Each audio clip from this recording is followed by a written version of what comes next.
Bonjour à tous et bienvenue dans les royaumes de Keia. Aujourd'hui, vidéo que vous attendiez tous sur le tirage au sort pour le championnat, donc voir qui va tomber contre qui en demi-finale, et évidemment on va découvrir les listes d'armées ensemble. Donc voilà, pour un peu expliquer un peu ce qui va se passer pour le championnat, donc il y aura les 4 vidéos, je vais dire des parties, donc les 2 demi-finales, la petite finale et la finale, mais il y aura aussi 4 vidéos où chaque joueur va présenter son armée en fait.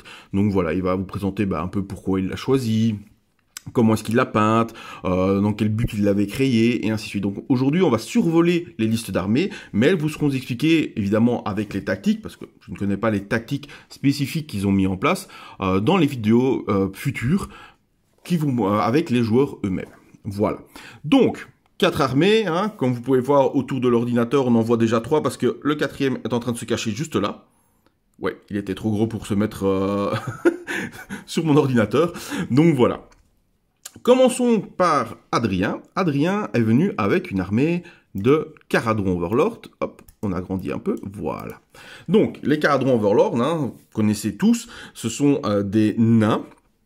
Donc c'est des nains qui, lors de la destruction du Vieux Monde, en fait, quand ils sont partis, se sont dirigés vers le royaume de Chamon, le royaume du métal, où ils ont, plutôt que continuer avec une souveraineté à obéir à des vieux préceptes nains, ont créé eux-mêmes en fait des codes de marchands. Ils ont raffiné un minerai qui s'appelle je dis pas de bêtises, l'éternium, qui permet en fait de pouvoir se transformer en gaz. C'est comme ça qu'ils ont les vols des ballons, c'est comme ça qu'ils ont leurs véhicules qui peuvent flotter, qui font du commerce, qui transportent des gens, qui font de la piraterie aussi.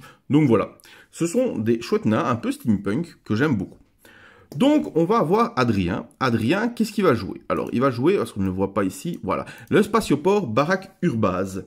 Donc, le spatioport Barak Urbaz, donc en fait, les Caradhran, vous pouvez choisir un skyport. Le skyport va apporter des bonus, va apporter des choses avec. Mais avant toute chose, ce qu'il faut savoir, c'est que les Caradhran utilisent ce qu'on appelle de l'éther or. Donc, chaque héros Caradhran, strato-vaisseau ou unité de Caradhran Overlord de 10 figurines ou plus, commence la bataille avec une part d'éther or. Et en fait, une fois par phase, vous pouvez dire qu'une unité de votre armée ayant une ou plusieurs parts d'éther or en dépense une. Donc, elle l'enlève, elle le perd. Si vous le faites, ils auront -1 à l'unité qui utilise ça, ou le personnage, ou le strato-vaisseau, à -1 à la bravoure jusqu'à la fin de la partie. Par contre, une fois qu'on l'a dépensé, en fait, on va pouvoir utiliser ça pour avoir utilisé un triomphe. Donc voilà, donc les triomphes sont dans le livre de règles, voilà. Mais c'est intéressant parce que ça donne quand même pas mal de bonus. Donc, hop, on va passer après à qu'est-ce qu'il a mis dans son armée. Donc, Barak Urbaz. Donc, on va voir ce que fait Barak Urbaz, évidemment. Alors, Barak Urbaz, en fait, c'est la cité marchande. Donc, ce qu'il faut noter, donc déjà, c'est la cité marchande. On ne soustrait pas à la caractéristique de bravoure si on dépense de l'éther or. Donc déjà, ça c'est bien. Il n'aura jamais le -1 en bravoure, ce qui est pas mal, hein, parce qu'on connaît qu'il y a beaucoup d'armées qui vont jouer pour l'instant sur la bravoure. Bonjour les luminettes. Donc le fait de ne pas avoir le -1 donne déjà un bon avantage. Alors, eux, ils vont avoir donc chaque vaisseau, chaque cité, ou si vous créez vos propres cités, va avoir ce qu'on appelle un code Caradhran, où il va y avoir un article, un amendement et une note en bas de page. C'est un peu comme un contrat, en fait, que vous signez avec les Caradhran quand vous créez votre armée. Donc, l'article « Cherchez de nouveaux contacts », excusez-moi, vous pouvez relancer les tests de bravoure pour les unités de Barak Urbaz amis tant qu'elles sont entièrement dans le territoire adverse. Donc on sait tous que les Caradhran, c'est une armée extrêmement mobile, puisque les vaisseaux peuvent s'envoler et aller se téléporter un petit peu n'importe où sur la table, tant que c'est à plus de 9 pas d'un ennemi, et tant qu'ils n'ont pas baissé dans les blessures, évidemment. Hein. Mais donc voilà, ça peut être très intéressant déjà. L'amendement, prenez toujours votre dû. Choisissez jusqu'à D3 unités de Barak Urbaz amis différentes. Chacune d'elles commence la bataille avec une part d'éther or supplémentaire. Donc là, on va pouvoir déjà donner de l'éther or à des unités, soit qui ne l'ont pas, soit en donner une deuxième, ce qui peut être intéressant. On va voir dans la liste, il y a quelques unités qui sont quand même intéressantes de pouvoir booster assez fort. L'Ironclad, comme par exemple. Et la note en bas de page, c'est « S'il y a la guerre, il y a de l'or ». Une fois par bataille, à la fin de la phase de combat, Une unité d'aéronautes amis qui a combattu à cette phase gagne une part des terres or. Donc voilà, donc on voit bien que ici, on va avoir une cité qui est vraiment basée sur les terres or. Donc le choix d'Adrien est que sur 1500 points, on va pouvoir vraiment avoir pas mal d'or qui va beaucoup l'aider pendant la partie. Donc c'est assez intéressant. Alors, on voit que son amiral a un artefact et son Endrin Master a dirigé le suite à un artefact et un trait de commandement, parce qu'il a un bataillon. Et on voit surtout en fait que Paracurbase donne un trait de commandement, oblige un trait de commandement, mais uniquement si votre général est un Aether Chemist, ce que n'a pas fait Adrien. Donc ça c'est intéressant parce que ça va lui permettre en fait de contourner ce trait de commandement qui ne l'intéressait pas en prenant d'autres personnages. Il n'a pas d'Aether Chemist, donc il n'est pas obligé de prendre ce trait de commandement là. Voilà, on verra ce que ces traits de commandement et ces artefacts font après. Et par contre, Paracurbase n'oblige pas un artefact. Paracurbase oblige une merveille d'Endrineri. Donc c'est des merveilles en fait qu'on met sur les bateaux. Sa merveille, en fait, qu'on est obligé de donner à un stratovaisseau, donc c'est le premier truc qu'on va donner à un stratovaisseau, c'est le souffle de Morgryn. À votre phase de tir, vous pouvez choisir une unité ennemie et jeter un dé pour chaque figurine de l'unité choisie à 6 pas ou moins du porteur. Pour chaque jet de 6, l'unité choisie subit une blessure mortelle. Un petit souffle qui est pas mal. On le voit qu'il l'a mis, en fait, sur un de ses Grunstock Gunhauler. Voilà, alors, on va passer à la liste proprement dite. Donc l'amiral, très intéressant parce que l'amiral, il a beaucoup de traits de commandement. Il a beaucoup d'aptitudes de commandement qui vont booster en fait les vaisseaux. Donc, si je suis sa liste, je suppose que l'amiral ira dans son Ironclad et avec tout ce qui peut booster comme Ironclad, c'est très très fort. Et on lui a mis comme artefact le proclamateur Masque Healer, donc qui est intéressant parce que le masque en fait qu'une fois par round de bataille, donc c'est une fois par bataille, ce général peut utiliser une aptitude du commandement de sa charte d'unité sans dépenser de points. Donc très très intéressant parce que comme je vous l'expliquais, ces traits de commandement sont assez forts pour booster. Donc en fait il en a 5. Il va faire donc maître du ciel, donc on choisit un stratovaisseau à la phase de tir. Il peut tirer à cette phase même s'il a couru. Ok. Il a à mon commandement feu, donc on choisit à la phase de tir un stratovaisseau ami, et on relance les jets de touche de 1, là on voit tout de suite qu'avec l'Ironclad, ça peut être très très fort. Contre-abordage, on l'utilise à la phase de combat, le stratovaisseau a ajouté 1 au jet de touche pour les attaques de ce stratovaisseau, figurines et garnisons à cette phase, c'est pas mal non plus parce qu'on booste aussi les figurines de garnison. Et à l'assaut, donc à la phase de charge, donc on utilise une unité amie d'aéronautes. Donc là, c'est pas le stratovaisseau, c'est les aéronautes à 12 pas de ça. Et en fait, ils peuvent relancer les jets de charge. Petite private joke, Adrien, si tu avais eu ça lors de notre première bataille, notre dernière bataille filmée sur rapport de bataille, ça aurait pu relancer tes charges. Voilà, donc ça c'est pour son amiral. Amiral, très très bonne pièce, hein, qui fiabilise pas mal, surtout en combinaison avec un Ironclad, vraiment bon. L'Endrin Master avec le dirigeable suite, donc c'est le petit monsieur que vous voyez là, hein, hop, sur le côté, il est là, hop. Donc voilà. Donc il a comme trait de commandement, donc il est le général. Il a comme trait de commandement, le trait de commandement qui va lui donner plus de points de vie, donc ça c'est cool. Et ce petit coquin d'Adrien lui a mis comme artefact les phosphorites bomblets. Mais qu'est-ce que les phosphorites bomblets? Alors les phosphorites bomblets, donc les grenades à phosphorite.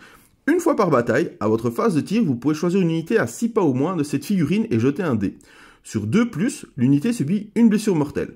Et vous pouvez faire un nouveau jet. Continuez à jeter le dé jusqu'à que la cible soit détruite ou que le jet de dé donne 1. Donc ça, c'est vraiment l'artefact Gumball par excellence, mais tellement marrant, c'est que tant que vous faites des 2+, l'unité que vous avez choisie se prend des blessures mortelles et donc risque de mourir. Voilà. Donc ça, c'est vraiment le style d'artefact que la première fois que vous allez l'utiliser, vous allez faire ce vieux 1 comme d'habitude. Mais avec un peu de chance, vous pouvez tuer quelque chose. Une unité, un personnage, un monstre, tout ce que vous voulez. Donc, c'est pas à négliger. Après, on voit que la liste est assez classique, hein, on va dire. Il nous a mis 2 Gunhauler Grunstock. Bizarrement, il a changé son fusil d'épaule, il nous a mis des drill canons plutôt que des canons. Hein. On se souvient lors du dernier rapport de bataille, n'hésitez pas à aller le voir, entre les Caradons et mes Magotkin of Nurgle, qu'il avait adoré les drill canons. C'est normal. Il a 2x5 Grunstock Thunderer avec le fumigator. Donc le fumigator, qu'est-ce que ça fait? Ça fait que quand ils sont au corps à corps, les Thunderers, eh ben, ils ont -1 pour être touchés. Assez pratique.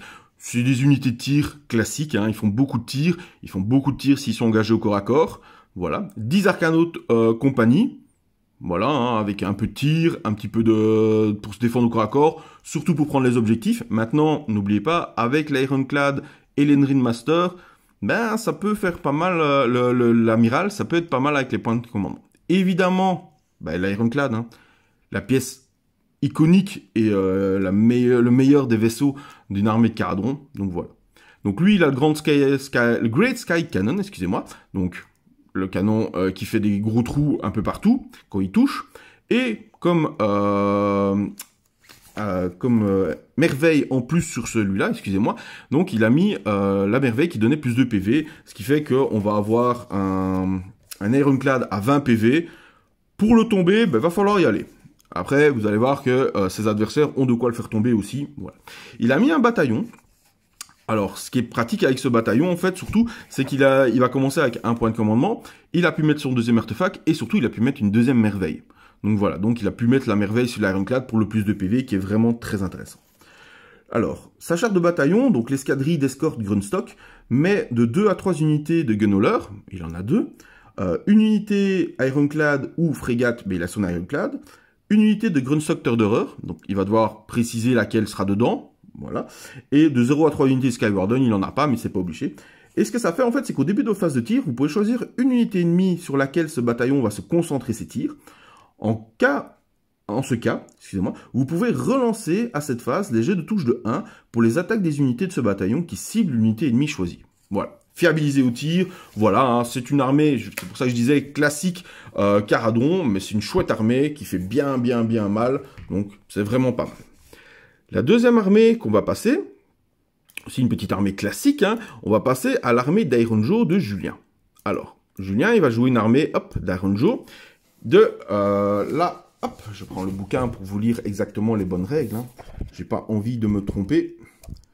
Hop, voilà. Alors, il joue du clan des Bluetooth. Il joue en Bluetooth, c'est pratique. Donc, les Bluetooth, qu'est-ce que ça fait?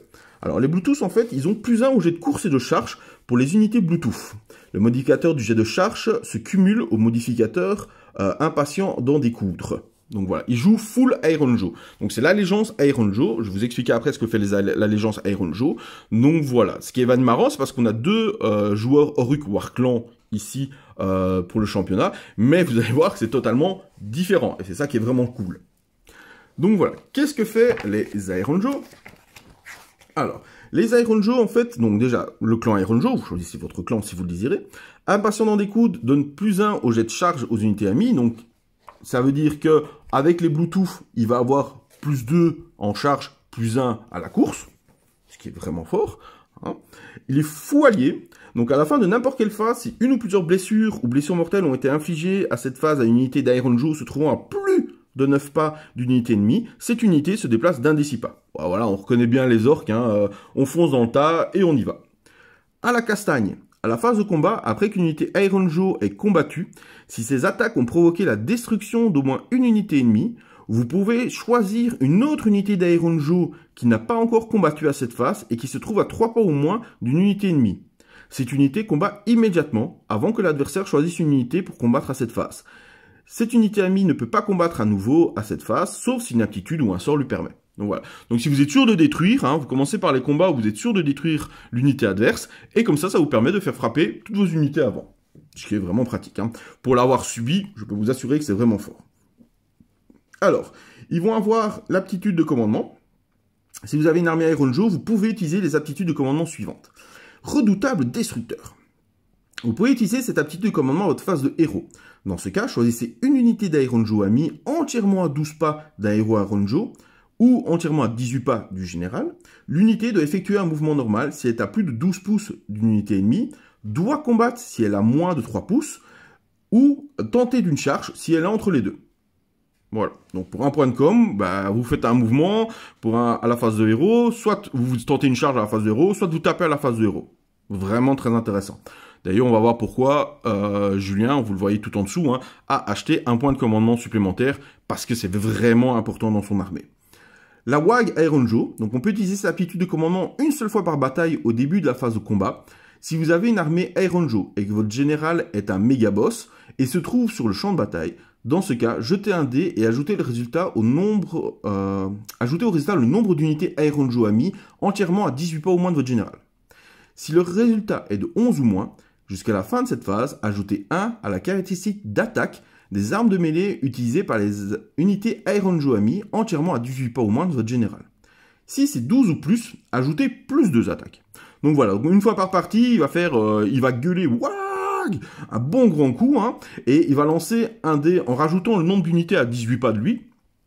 Si c'est 11 ou moins, ils ont plus d'une attaque. Si c'est 12 ou plus, ils ont plus 2 attaques sur leur profil. Ce qui est très fort, évidemment. Donc voilà, ça c'est dans la poésie de la liste de Julien. Hein, on va voir quoi. Qu'est-ce qu'il a sur sa poésie? Il a déjà le méga boss sur Mokrusha. Alors méga boss sur Mokrusha, hein, on se le cache pas, c'est vraiment un monstre. Dites bonjour. C'est le monstre. Hein. Le méga boss sur Mokrusha, ça fait mal, ça va vite. En plus, ça peut bouger grâce aux aptitudes qu'on vient de voir. Ça fait beaucoup de dégâts. Par contre, ça peut mourir aussi facilement. Hein. C'est ça tout le plaisir de Warhammer Age of Sigmar, c'est que même les choses très fortes peuvent mourir assez vite. Donc on va voir qu'il n'aura pas spécialement la vie facile dans les parties, mais ça va être un bon ajout, évidemment. Hein. Vous savez bien mon amour que je porte sur la Mokrusha. Si c'était que moi, je jouerais une armée que de Mokrusha. La figurine est trop belle. Alors, il a comme artefact le Destroyer. Ah, qu'est-ce que le Destroyer? Hop. Je regarde, c'est dans les... c'est pas dans les Bluetooth. Évidemment, je ne le retrouve plus. C'était pas la bonne page, c'était pour ça. Le Destructeur, voilà. Choisissez une arme de mêlée du porteur. Une fois par bataille, au début de la phase de combat, vous pouvez ajouter plus 3 à la caractéristique de dégâts de l'arme. Ok. Heureusement que c'est qu'une fois par bataille. Mais dans un petit format comme un 1500 points, vous pouvez facilement choper, je veux dire, ce que vous devez. Hein. Je prends l'exemple de l'Ironclad, par exemple, hein, puisque on n'a pas encore vu les autres listes, mais de l'Ironclad. Vous chopez l'Ironclad, vous dites, voilà, ce tour-ci, j'ai plus 3 en dégâts sur mon arme, et je vais essayer de te détruire en un coup. C'est pas mal. Le trait de la monture, qui est méchant. Donc, il ajoute 1 à la caractéristique de dégâts, des énormes points et de la queue lamée de cette figurine. De nouveau, hein, faire plus de dégâts. On voit que c'est vraiment la machine à tuer. Donc, ça va rentrer dans le tas. Un conseil pour ses adversaires, chopez-le avant. Hein. Voilà. Il a un Warchanter. Donc, le Warchanter, très intéressant parce que ça permet de booster aussi les dégâts sur des unités. On voit toujours, hein, dans le but de faire beaucoup de dégâts. On voit vraiment, vous allez voir avec les unités, hein, mais vous le voyez déjà avec la liste là, c'est que l'armée de Julien, c'est je fonce dans le tas, je te mets un gros coup de boule, si tu survis, je suis mal. Voilà, c'est tout simple. Son général, c'est l'Oruk Megaboss. Alors lui, il a les traits, évidemment, et l'artefact des Bluetooth. Donc, le trait de commandement, c'est prenez cette porte de le royaume. Si un ou plusieurs éléments de décor de Balfour Railgate est sur le champ de bataille, voilà, à savoir que, il y en a pas. J'en ai pas, donc il y en aura pas sur le truc, à moins qu'il m'en amène. Et alors, effectivement, il pourra le mettre sur la table, il n'y a pas de souci. Mais en tout cas, pour l'instant, je ne l'ai pas. Voilà. Donc, c'est quand il utilise sa WAG, il a plus de objets, ce qui est pas mal, hein. Donc, peut-être qu'il en aura, on verra, lors du rapport de bataille. Peut-être qu'il viendra avec cette décor. Ça pourrait être intéressant, d'ailleurs.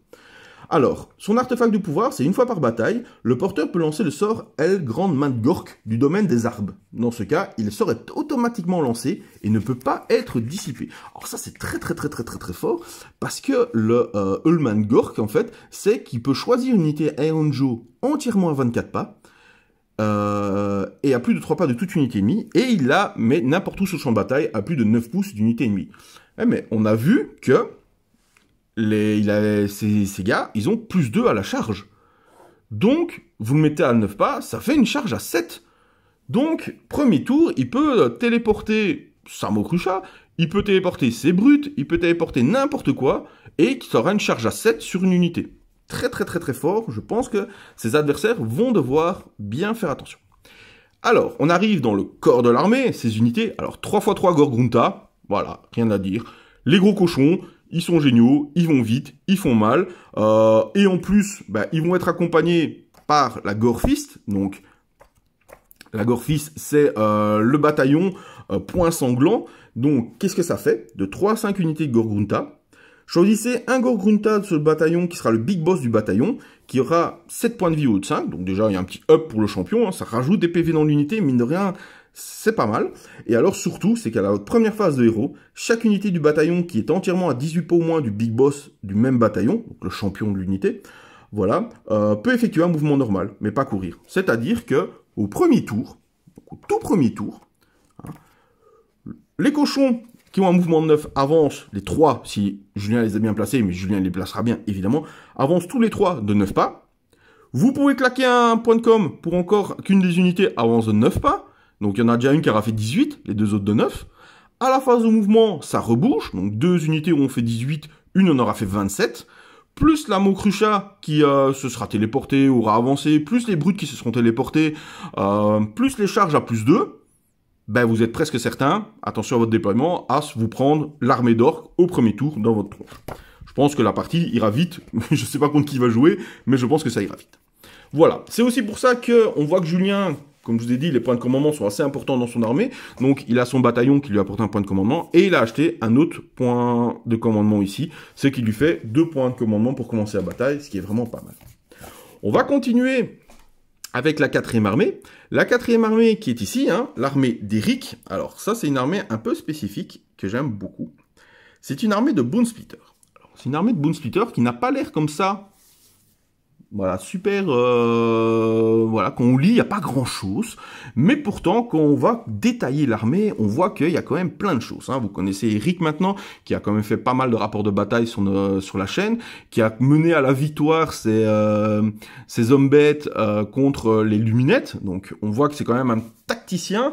Et donc, du coup, on peut s'attendre à que cette liste apporte son lot de surprises. Alors, on voit déjà, première chose, que Eric en allégeance Bonesplitter. Donc là, on part dans les orques sauvages, plutôt qu'à partir dans les Iron Joe. Cette fois-ci, on va reprendre le même bouquin, mais on va reprendre le même bouquin dans l'autre côté. Alors, l'autre côté, avec les Bonesplitter, qu'est-ce que ça fait, les Bonesplitter? Alors, d'abord, on peut choisir un clan. Et là, toute la subtilité, c'est qu'Eric n'a pas choisi de clan.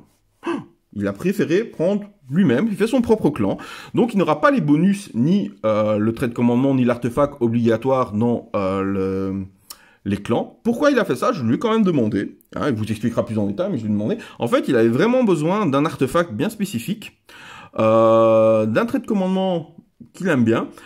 Donc du coup, vu qu'il avait trouvé que les bataillons étaient trop chers à ce niveau-là, et pas assez intéressants, du coup, il n'a préféré pas prendre de clan. Voilà, ce qui est bien, vous allez voir. Par contre, les Bonesplitter, ça donne quand même pas mal de choses. Alors, tracker infatigable. Après le lancement, le placement des armées, mais avant le début du premier round de bataille, la moitié des unités Bonesplitter, d'une armée Bonesplitter, arrondie au supérieur, peut se déplacer jusqu'à de 5 pas. Les deux joueurs peuvent déplacer des unités avant le premier round de bataille, si, voilà, donc... On voit par exemple si ton compte Julien, ça va être très marrant, hein, vous lancez un dé, le gagnant choisit qui déplace ses unités en premier. Donc déjà, on voit que si les deux orques se rencontrent, ça va faire un gros boom directement. Hein. Peinture de guerre. Donc jetez un dé à chaque fois que vous allouez une blessure mortelle à une unité ayant ces traits de bataille. Sur un 6, la blessure mortelle est annulée. Vraiment pas mal. Ils ont tous une annulation de blessure sur un 6, un peu comme la mort. Ça sert, c'est vraiment pas mal. Chasseur de monstres. Si une unité de Bonesplitter amie est à 3 pas au moins d'un monstre, quand elle est choisie pour combattre, avant qu'elle n'engage, vous pouvez choisir une des aptitudes suivantes. Accès de sauvagerie. Cette unité peut se déplacer de 3 pouces supplémentaires quand elle engage. Elle engage à 6. Pic, pic, pic. Ajoutez 1 au jet de touche pour les attaques de cette unité qui cible un monstre. Vraiment pas mal. Force de la fureur.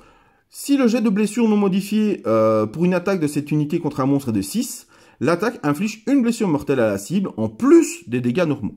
Vraiment pas mal. Donc, voilà. On a vu quand même qu'avec quelques petits monstres, dont une Mokrucha, voilà.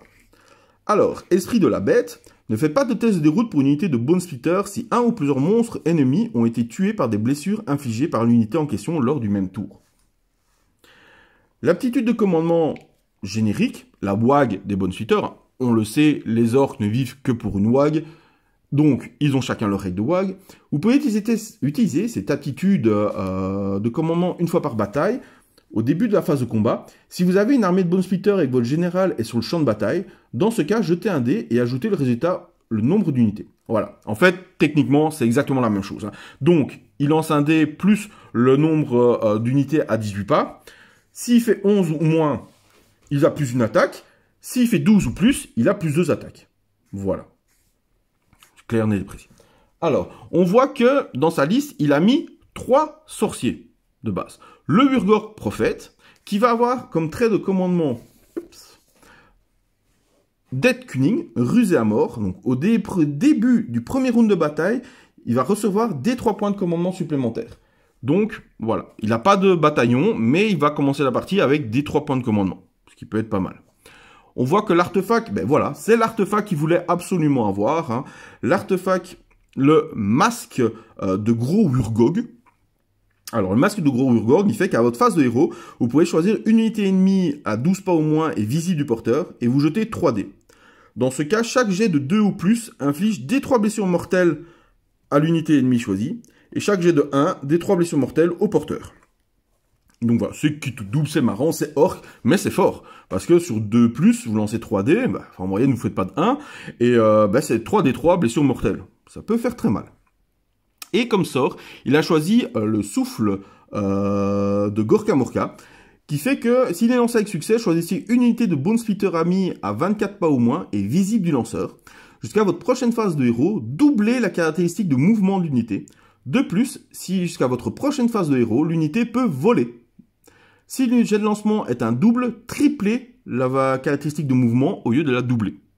Voilà, bah, pour prise de table ou pour aller choper absolument quelque chose, ça peut aller vite, c'est pas mal. On a donc 2 autres sorciers, deux War Dogs, l'un avec les esprits brutaux, attendez parce que, les esprits bestiaux et brutaux et les esprits bestiaux mais rusés. Attention, faut pas se tromper. Alors, l'esprit bestiaux et brutaux. C'est un jet de lancement de 6. On choisit une unité de Bone Splitter à 24 pas au moins et visible du lanceur jusqu'à votre prochaine phase de héros. Vous avez plus 1 au jet de course, plus 1 au jet de charge et plus 1 au jet de touche pour ses attaques. Si le jet de Bone Splitter est un double, vous pouvez choisir, le jet de sort, excusez-moi, est un double, vous pouvez choisir jusqu'à 2 unités de Bone Splitter amis au lieu de 1. Et les esprits bestiaux mais rusés, on va leur lancement de 6, on choisit toujours une unité de Bone Splitter à 24 pas au moins, et jusqu'à votre prochaine phase de héros, vous ajoutez 1 au jet de sauvegarde. Voilà. À côté de ça, il va avoir des 30 savages Uruk, ok, 20 savages Uruk, ok, 5 savages Borbog, donc c'est les savages sur le cochon, comme il est là, mais surtout, il va avoir Billy. Mais qui est Billy? Et on va voir Billy, c'est une Rogue Idol. Rogue Idol de Forge World, donc l'idole de Gork. Et on voit quand même que Billy, il fait mal. Billy, il a 16 points de vie, il a une sauvegarde à 4+. Alors, il a un mouvement dégressif, donc il va commencer à 10. Voilà. Et alors, il va surtout avoir les 2 attaques, donc ses poings et ses pieds. Ses poings, c'est range 3, 2 attaques. 3+, 2+ de base, un diminué. Ren -2, D6 dommages. Et les pieds, range 2, 10 attaques. Dégressif, mais 10 attaques, 3+, Ren -2, 2 dommages. On voit quand même que Billy, il est méchant. Et Billy, surtout, il a ça. Il a le keyword Bone Splitter. Donc ça veut dire que tous les WAG, tous les sorts que je vous ai expliqués, fonctionnent sur Billy. Voilà. Donc Billy a des bonus en mouvement. Billy peut voler, Billy peut avoir des +1 pour toucher, Billy peut gagner plus de attaques sur toutes ses armes et tout ça, lors d'une WAG. Donc Billy est assez fort. J'ai vraiment hâte de voir Billy à l'œuvre, et de voir comment Eric va mettre en place toute cette liste. Ça va être assez intéressant. Et on va passer à la dernière liste avant le tirage au sort, la liste de Jérémy. Alors la liste de Jérémy, c'est une liste Slave to Darkness. Alors lui, il joue en fait Slave to Darkness dans le supplément Colère de l'élu éternel, où il va jouer la Légion d'année des Knights of the Empty Throne, donc les chevaliers du trône vacant. Les chevaliers du trône vacant, alors là c'est une petite liste un peu spécifique en fait, parce que c'est une liste qui va permettre de jouer ces unités de Varangard, en fait, en leader, et qui, donc une de ces unités va pouvoir être le général et du coup avoir un trait de commandement, un artefact. Vraiment pas mal. Hop. Donc déjà ici, toute l'armée va gagner les mots-clés Chevalier du Trône Vacant parce qu'il a choisi de jouer en Chevalier du Trône Vacant. Donc voilà, attention qu'il n'y a pas de règles, attention messire, qui vont s'appliquer aux unités de Varangarde. Évidemment, heureusement d'ailleurs, c'est pas plus mal. Alors, trait de commandement. Alors...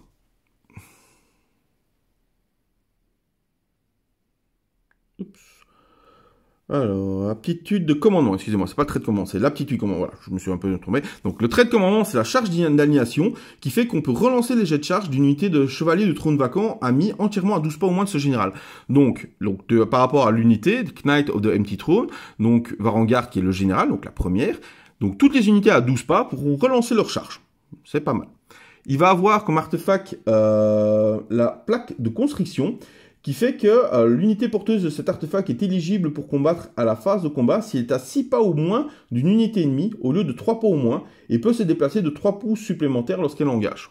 Voilà, ça c'est quelque chose à faire attention, hein, parce que si vous êtes à 6 pas, bim, je suis éligible, bim, je peux faire un mouvement de 6 pas et je peux attaquer. Pas mal du tout. Donc quand il y aura les placements, bien faire attention. Marque de corne, évidemment, on verra après ce que fait la marque de corne, évidemment. Il a mis une deuxième unité de 3 Varangarde à une marque de corne, de nouveau. On va continuer avant de passer sur le bouquin Slave to Darkness proprement parler et le reste de la liste. Donc quand même, il y a deux aptitudes de commandement qu'il faut savoir pour l'armée des Chevaliers du Trône Vacant. Il y a d'abord Conquérant inégalé. On peut utiliser cette aptitude de commandement à la fin de la phase de charge. Dans ce cas, choisissez une unité ennemie qui contrôle un objectif et se trouvant à 12 pas au moins d'une unité d'un héros Chevalier du Trône Vacant ami. Jetez un nombre de dés égal au nombre de figurines de l'unité ciblée. Pour chaque 3 ou plus, jusqu'à la fin du round, le nombre de figurines de cette unité que l'on compte pour déterminer le contrôle de cet objectif est réduit de 1. Donc voilà, en fait, vous allez cibler une unité. Donc par exemple, je prends un exemple. Vous allez 20 figurines tiennent un objectif. Ben, vous allez jeter 20 3+. Et pour chaque 3+ que vous faites, ben, la figurine ne compte pas pour l'objectif. Donc imaginons que vous faites 10 3+, par exemple, eh ben, il n'y a plus que 10 figurines qui comptent pour prendre l'objectif. Et du coup, ça peut permettre au chaos qui est moins nombreux, ben, d'apporter assez de figurines pour pouvoir reprendre un objectif. Deuxième aptitude de commandement, l'échec n'est pas une option. Vous pouvez utiliser cette aptitude de commandement quand une unité de Varangarde, Chevalier du Trône Vacant ami est détruite. Dans ce cas, jetez un dé. Sur 5 ou plus, une nouvelle unité de Varangarde, Chevalier du Trône Vacant de 3 figurines est ajoutée à votre armée. Placez la nouvelle unité entièrement à 6 pas au moins du champ de bataille et à 9 pas au plus de toute unité ennemie. Vous ne pouvez pas utiliser cette aptitude de commandement plus d'une fois par phase. Voilà. Ben voilà, quand on tue une unité, ben, il y a une chance sur 3 pour qu'une unité de Varangarde revienne. Voilà, c'est vraiment pas mal. Ouais. Il aurait 3 unités, j'aurais dit qu'il y aurait d'office une unité qui serait revenue. Là, il n'y a que 2 unités, mais je pense qu'effectivement, elles pourront revenir et ce sera très intéressant. Alors, les Slave to Darkness. Alors, les Slave to Darkness, en fait, ils auront une aura du chaos. Donc, et c'est ça qu'on va voir, ils ont l'aura de corne ici, à part le sorcier, qui un sorcier ne peut pas être aura de corne, donc il sera de Tzeentch, bouh à lui. Mais voilà, donc tout son armée a marque de corne. Qu'est-ce que fait l'aura de corne? Alors, l'aura de corne fait pour les héros, attention que c'est pour les héros, vous pouvez relancer les jets de touche de 1 pour les attaques effectuées avec des armes de mêlée par les unités Slave to Darkness de corne amis, entièrement à 12 pas au moins de cette figurine. En outre, si cette figurine est un général, ajoutez 1 au jet de blessure pour les attaques effectuées par les armes de mêlée des unités Slave to Darkness de corne à 12 pas. Donc voilà. Donc, tout ce qui est à 12 pas d'un héros de corne, donc il y en a 3. Il y aura les 2 unités de Varangarde et le Prince Démon. Donc toutes ces unités auront relance les 1 pour toucher aux attaques, quand ils sont à 12, entièrement à 12 pas au moins, donc ça c'est vraiment pas mal. Et si en plus ils sont entièrement à 12 pas au moins de l'unité de Varangarde qui est le général, c'est plus 1 au jet de blessure. C'est vraiment, vraiment, vraiment fort. Le petit sorcier qui est en marque de Tzeentch, lui, il peut relancer les jets de sauvegarde de 1 contre les attaques, ici les unités Slave to Darkness de Tzeentch, donc lui en fait. Hein. En outre, si cette figurine est un général, ce qui ne l'est pas. Voilà. Donc, de base, voilà, il relancera ses 1. Voilà, il a mis Tzeentch en fait, bah, uniquement parce que Tzeentch c'est cool, quoi. Voilà. Et parce que vous allez voir sa figurine, c'est un sorte de sorcier hibou. Donc, c'est assez pas mal en fait. Donc voilà, je vais pas m'attarder sur les unités parce que voilà, les unités font quand même vraiment mal. Les Varangarde, je vais juste m'attarder un peu sur les Varangarde et le Prince Démon. Et le sort qu'a le Chaos Sorcerer. Alors, la Varangarde, elle est démon liée. démonien. Si le jet de touche non modifié pour une attaque de lame de forge démon donne un 6, cette attaque inflige une blessure mortelle à la cible en plus de tout dégât normal. Les blessures mortelles, c'est toujours fort. Favori de l'élu éternel, ajoutez 1 au jet de touche si Archaon est là, mais Archaon n'est pas là, donc voilà. Hein. Heureusement, hein. Archaon à 1500 points, ça aurait été quand même un peu fort. Charge empaleuse, infligez 1 au jet de blessure pour les attaques de sombre lance. Donc comment est-ce qu'il les a équipés? Ah, il n'a pas noté comment il les a équipés. Donc de base, ils sont en armes ensorcelées, ou sombre lance, ou lame de forge démon. Donc voilà, il devra choisir. Hein. Je lui taperai sur les doigts parce qu'il l'a pas noté. Il l'a noté pour les autres unités, mais il l'a pas noté pour ses varangardes. Donc voilà, il le dira au moment de créer sa liste. Je pense qu'il les avait montés en armes ensorcelées ou lame de forge démon parce que c'est plus ou moins les mêmes. Mais je ne me souviens pas qu'il y ait des lances sur ces varangardes. Mais bon voilà. Par contre, ils sont tueurs implacables. Une fois par bataille à la phase de combat, après que cette unité a combattu à cette phase pour la première fois, lorsque c'est votre tour de choisir une unité pour combattre, cette unité peut être choisie pour combattre une seconde fois. Voilà. Il peut taper 2 fois, une fois par bataille. Il a 2 unités. Avec les bonus qu'on a vus avant, c'est vraiment pas mal. Et les boucliers qui font que s'ils sont affectés par un sort ou un sort persistant, vous pouvez jeter un dé. Sur 5+, ils peuvent ignorer l'effet du sort. Donc voilà. Ça, c'est un peu la différence avec les boucliers des Chaos Knight et des Chaos Warriors qui composent toutes ces unités, en fait, qui, eux, donnent, à chaque fois qu'ils subissent des blessures mortelles sur 5+, ils les annulent. Eux n'ont pas ça. Eux, ils annulent les sorts ou les sorts persistants qui les touchent. À vous de décider qu'est-ce qui est le mieux. Hein. Moi, j'aime bien les deux, mais voilà. Un peu des deux, c'est vraiment pas mal. Hop, on va vite prendre le sort pour vous montrer un peu qu'est-ce que faisait le sort, parce que je n'ai pas trouvé. Ce livre est quand même bizarre. Donc, le sort, il a mis le masque de Darkness. Donc, le masque des ténèbres, une valeur de lancement de 7. S'il est lancé avec succès, choisissez une unité de Mortel Slave to Darkness ami entièrement à 12 pas au moins du lanceur et visible de lui. Retirez cette unité du champ de bataille, placez-le à nouveau n'importe où sur le champ de bataille à plus de 9 pas de toute unité ennemie. Cette unité ne peut pas se déplacer lors de la phase de mouvement suivante. Voilà, une téléportation de plus. Hein. On sait comme quoi c'est très important pour prendre les objectifs, très important pour aller chercher l'adversaire s'il se planque. Hein. Je vous rappelle qu'on a quand même un petit caradon dans le tas. Donc voilà. Alors, dernière chose qu'on va focus un peu sur cette liste. Donc on a vu qu'il a mis un point de commandement supplémentaire, c'est toujours intéressant. Pourquoi? Parce que son prince démon, il a la marque de corne. Et en fait, son prince démon, de la marque de corne, donc déjà un prince démon c'est très fort, hein, ça a une bonne sauvegarde 3+, mouvement 12, blessure 8, c'est vraiment intéressant. Mais ce qui est le plus intéressant, c'est que comme il a mis la marque de corne, il va avoir une aptitude de commandement qui s'appelle sol glissant de sang.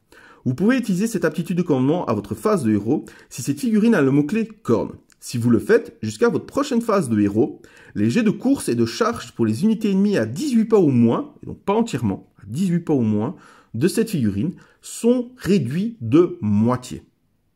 Et donc le prince démon va vraiment faire office de je vais ralentir à mort les unités adverses. Ce qui peut être pas mal parce qu'on voit quand même que les 2 unités armées d'orques vont très très vite. Le Caradron, bon, lui, il se téléporte, mais voilà. Donc, ça va surtout être utile contre les 2 armées d'orques. C'est divisé par 2, les courses et les charges, ça peut être très intéressant. Voilà. Là, je vous ai présenté succinctement, en fait, les différentes listes. On va arriver au meilleur moment de la vidéo, évidemment, c'est le tirage au sort. Alors, le tirage au sort, comme vous pouvez voir, j'ai les 4 petits papiers ici.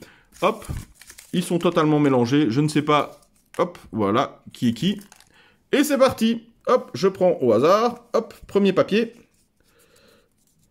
Premier match sera, hop, Jérémy justement avec son KO. Hop, voilà, Jérémy avec son KO contre roulement de tambour. Hop, contre Eric et ses Bone Splitters. Voilà, donc on va avoir KO. Slave to Darkness contre les Bone Splitters. Et donc du coup, pour vous montrer quand même que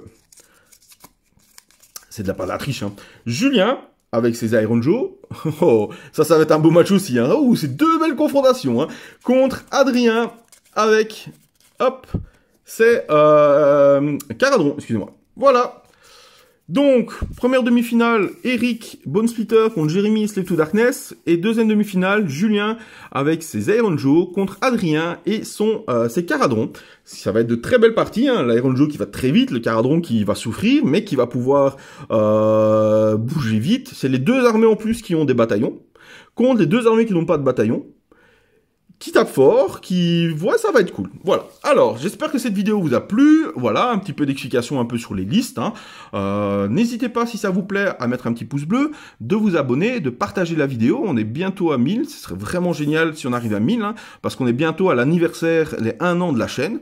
Je compte sur vous. En tout cas, merci à vous tous de m'avoir suivi et à bientôt les amis.